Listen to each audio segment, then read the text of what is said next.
Майля, саған 5288 теңге скидка жасалды, және осы саудадан 211 теңге 52 тиын бонус бар келесі саудаға. Келесі сауда жасаған кезде қыздарға өзінің номеріңді айтасың, телефон номерім мынандай, менің мынандай бонусым бар, соны пайдаланамын и накапливать етілем деп.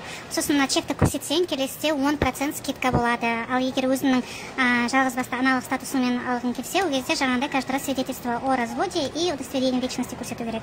И плюс еще сенің бірінші покупкаң, за то, что Инстаграмда лайк басатын болған соң, мынандай екінші покупка деп саған печать қойдым. Каждый раз сауда жасаған сайын печать қойылады. 6-шы покупка 35% скидкамен, 12-ші покупка 55% скидкамен болады. Покупка жасаған сайын на карточканы каждый раз көрсетсең, печать қойып тұрамыз. Вот. Басқа қаладағы Атырау, Ақтөбе деген кісілер бізде қалдырады көбінше карточкаларын, чтобы каждый раз олар енді басқа қаладан ғой. Сосын онлайн покупка істеген кезде карточкаларын шығарып, неке номер телефон жазылып тұр мына жерде.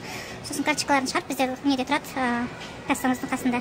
Каждый раз печать қоямыз да. Если хочешь, я могу тебе это отправить, или тоже бізде магазинде тұра берсе де болады, без разницы, в принципе, ты как хочешь.